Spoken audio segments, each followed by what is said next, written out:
नेर येथील हनुमान नगरात कोई मिल गयाचा अनुभव बघायला मिळाला.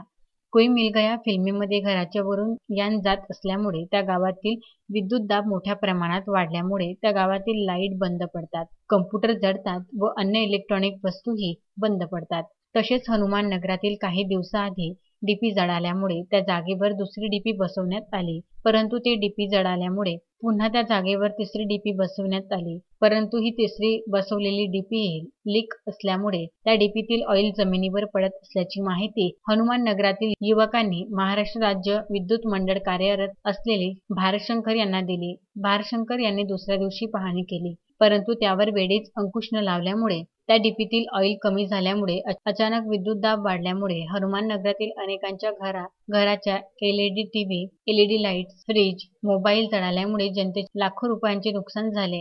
या घटनेची माहिती नेर येथील विद्युत मंडळाचे अभियंता श्रीकांत तळेगावकर यांना फोनवर देण्यात आली. ही माहिती दिल्यानंतर हनुमान नगरातील विद्युत पुरवठा खंडित करण्यात आला. विद्युत पुरवठा खंडित केल्यामुळे हनुमान नगरातील जनतेला डासांच्या सानिध्यात राहून रात्र काढावी लागली.